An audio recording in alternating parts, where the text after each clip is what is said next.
그래서 우리가 생산 활동에 참여하는 뭐 여러 사람들, 뭐 굳이 우리가 생산 활동에 참여하지 않는다고 해도 우리가 주변에 우리 주변에 있는 사람들을 이렇게 살펴보면 인적 자본 수준에 있어서 차이가 있다는 걸 알 수 있어요. 그러니까 비슷한 일을 한다고 했을 때 사람마다 스킬의 차이도 있고요. 뭐 경험에서 나오는 스킬의 차이가 있을 수 있고, 또 어떤 사람은 어떤 분야에 더 많은 트레이닝을 받아서 그쪽 분야의 지식이 더 많을 수도 있고요. 그다음에 이제 교육 수준의 차이도 우리는 확인할 수 있습니다. 자, 이러한 차이 때문에 인적 자본 수준의 차이가 나타나고요. 그래서 인적 자본 수준이 더 높은 사람은 같은 시간 일을 해도 더 많이 생산해낼 수 있을 것이고, 그렇지 못한 사람은 같은 시간 일을 해도 비교적 생산량이 적겠죠. 여기에서 이제 제가 표현한 것은 교육 수준의 차이를 이제 인적 자본 수준의 차이라고 본 건데요. 컴퓨터 사이언스의 학사학위 대학을 졸업 컴퓨터 사이언스 전공으로 대학을 졸업한 사람의 경우에 이 사람은 뭐 고등학교를 졸업한 사람보다 훨씬 더 생산성이 높을 텐데, 자신이 전공한 뭐 프로그래밍이라든가 혹은 뭐 자바로 뭐 이제 뭐 어떤 뭐 웹페이지를 디자인한다든가 혹은 관련된 프로그램을 뭐 메인테넌스 한다든가 이런 업무 영역에서는 생산성이 평균적으로 높다고 할 수 있습니다. 왜냐하면 하이스쿨 고등학교만 졸업한 경우에도 만약에 컴퓨터 프로그래밍이라든가 컴퓨터에 관심이 굉장히 많은 학생들은 고등학교만 졸업해도 컴퓨터 사이언스 전공자들보다 훨씬 더 탁월한 능력을 보여주는 사람들도 물론 있기 때문에, 제가 여기에서 말씀드리는 것은 이제 평균적인 고등학생이겠죠. 평균적인 고등학생은 당연히 컴퓨터 사이언스를 전공한 평균적인 대학생보다 당연히 이제 프로그래밍에 있어서는 역량이 떨어질 수밖에 없겠죠. 인적 자본 수준이 떨어질 수밖에 없습니다. 그래서 컴퓨터 사이언스 전공자가 훨씬 더 생산성이 높다라고 말할 수 있겠죠. 더 프로덕티브하다 이렇게 얘기할 수 있습니다. 국가 차원에서 비교를 해보면 당연히 인적 자본을 더 많이 축적한 국가, 다시 말하면 인적 자본 수준이 비교적 높은 국민들로 이루어진 국가에서 생산성이 더 높다라고 할 수 있습니다. 그러니까 다른 조건이 다 동일하다고 했을 때 그 국가를 구성하고 있는 구성원들의 인적 자본 수준이 더 높다면 그 국가가 더 많이 생산해낼 수 있다, 이렇게 얘기할 수 있겠죠. 다른 조건이 동일하다면, 경제학자들이 즐겨 쓰는 표현입니다. 근데 보통 다른 조건이 동일하긴 어렵죠. 현실에서 그런 경우는 찾아볼 수 없으니까요. 다른 조건이 동일한데 교육 수준만 높은 국가가 있을까요? 별로 찾아보기 쉽지는 않습니다. 없는 건 아니겠죠, 그렇죠? 근데 그런 케이스를 전 세계 국가가 뭐 200여 개 정도 된다고 보면 그런 케이스를 찾아보기도 굉장히 어렵죠. 그다음에 두 번째가 이제 피지컬 캐피탈인데, 이걸 우리가 그냥 무슨 그 피지컬이라고 하는 단어를 번역은 잘 하지 않고요. 뭐 실물 자본이라고 번역하기도 하고 뭐 물적 자본이라고 번역하기도 하고 그러는데, 보통은 그냥 자본이라고 부릅니다. 왜냐하면 그러니까 캐피탈이라고 하는 개념은 비교적 산업혁명 시기부터 존재했던 개념이에요. 이제 캐피탈리즘, 자본주의라고 하는 것은 사실 그 산업혁명과 함께 도래한 일종의 그 경제 체제라고 할 수 있잖아요.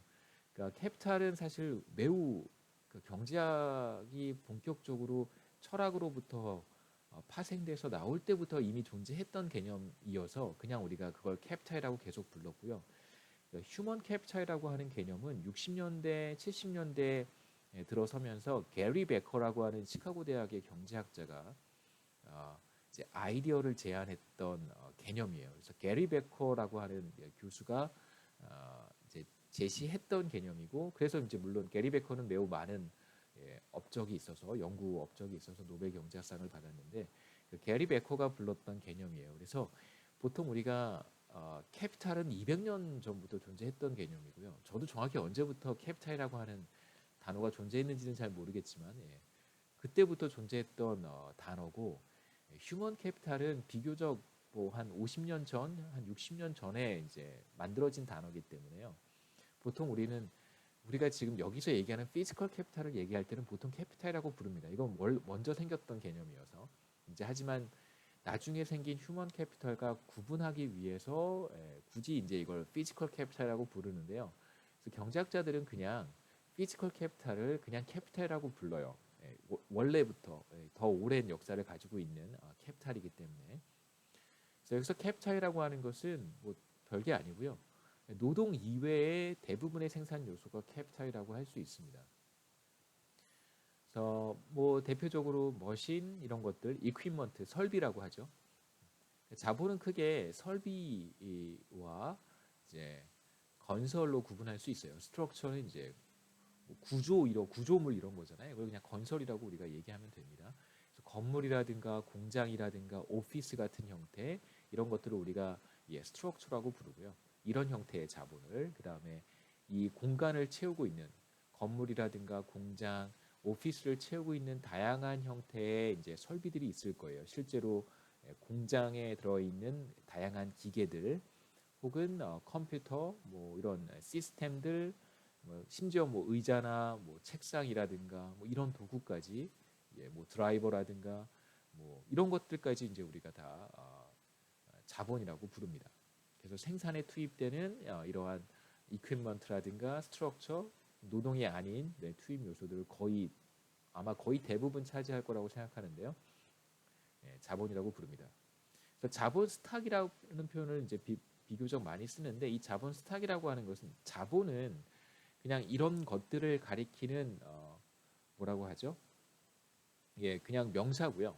이런 자본을 가리키는 단어이고 캐피탈 스탁은 이런 것들을 이제 가치로 측정한 개념입니다. 이제 가치의 개념이에요.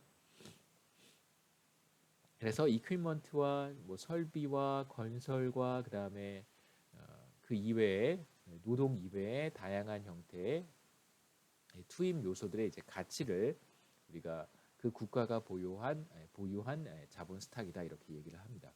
그래서 우리가 뭐 더 좋은 뭐 컴퓨터를 가지고 있다면 뭐 더 좋은 설비를 우리가 보유하고 있다면 당연히 똑같은 인적 자본을 가지고 있는 두 사람의 노동자가 있다고 한번 해보죠.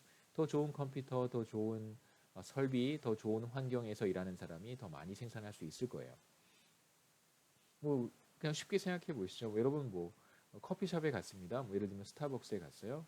가서 만약에 더 좋은 에스프레소 머신이 있으면 당연히 더 빠른 시간 안에 더 많은 커피, 그다음에 더 뭐 질 좋은, 더 퀄리티 높은 커피를 만들어낼 수 있는데 물론 그게 커피를 뭐 만드는 사람의 인적 자본에 의해서도 영향을 받겠죠, 그렇죠? 뭐 커피를 뭐 진짜 손으로 내린다면 그 뭐 물의 온도라든가 이런 거 다 뭐 잘 맞추는 사람이 당연히 더 맛있는, 더 좋은 커피를 내리는 건 맞습니다만 대량 생산 체제로 들어가게 됐을 때는 아마도 더 좋은 에스프레소 머신을 가지고 있는 뭐 커피숍이 훨씬 더 양적인 측면이든 질적인 측면이든 더 높은 가치의 GDP를 생산해 낸다고 말하는 게 사실 맞겠죠.